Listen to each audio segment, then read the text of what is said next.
എൻ്റെ വീട് പനച്ചപ്പള്ളി വീടല്ല. ഓക്കെ. ഭർത്താവ് എന്നെ എടുക്കുന്നു? പപ്പ പെയിന്റിങ്ങാ. അനിത, എൻ്റെ പേര് അനിത. ഭർത്താവിൻ്റെ പേര് ജസ്ലിൻ എന്നാ.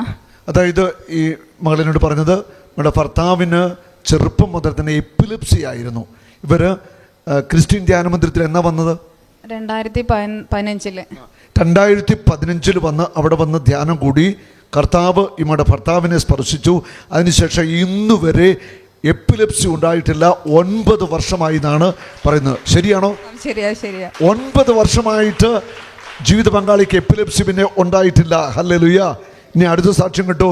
ഈ കുഞ്ഞിനെയായിട്ട് പ്രാർത്ഥിക്കുമെന്ന് ഇവിടെ വന്നാണ് പ്രാർത്ഥിച്ചത്. ഇവിടെ വെച്ച് ധ്യാനഗതി ഒന്ന് പഠിച്ചു. കുഞ്ഞിന്റെ ഇവിടെ ഒരു മുഴയുണ്ടായിരുന്നു. ആണോ മോളെ? ശരിയാണോ? മോളുടെ പേരെന്താ? ജസ്റ്റിനയുടെ ഇവിടെ ഒരു മുഴയുണ്ടായിരുന്നു. ധ്യാനത്തിൽ പ്രാർത്ഥിച്ചു. അത്ഭുതമായിട്ട് മുഴ വറ്റിപ്പോയി എന്നാണ് സാക്ഷ്യപ്പെടുത്തുന്നത്. മോന്റെ പേരെന്താ? ജോഷുവയുടെ സാക്ഷ്യം വലിയൊരു സാക്ഷ്യമാണ്. ചേച്ചി എന്നെ പറഞ്ഞു. ജോഷുവായ അവനെ 4 പഠിക്കുക. അപ്പം എല്ലാവരും പറഞ്ഞു അവന് മാർക്ക് ഒന്നിനും ഇല്ലായിരുന്നു. എല്ലാവരും പറഞ്ഞു ഇവൻ മന്ദബുദ്ധി, അവൻ പഠിക്കത്തില്ല, ഇവൻ ഇങ്ങനെ മന്ദബുദ്ധി ആയിട്ട് നടക്കുക. അതായത് ഈ എല്ലാവരും പറയുന്നു ഇവന് മന്ദബുദ്ധിയാണ്, ഇവന് പഠിക്കാൻ കഴിവില്ലെന്നൊക്കെ അധ്യാപകരും പറഞ്ഞു. അധ്യാപകരും എല്ലാവരും അങ്ങനെ പറഞ്ഞുകൊണ്ടിരുന്നത്. ഇവിടെ വന്ന് ആ കുഞ്ഞിനെ കൊണ്ടുവന്ന് പ്രാർത്ഥിപ്പിച്ചു. അത്ഭുതം നടത്തിയിരിക്കുകയാണ്. ഇപ്പം മിടുമിടുക്കനാണ് ഈ കുട്ടി. ഹല്ലേലൂയ.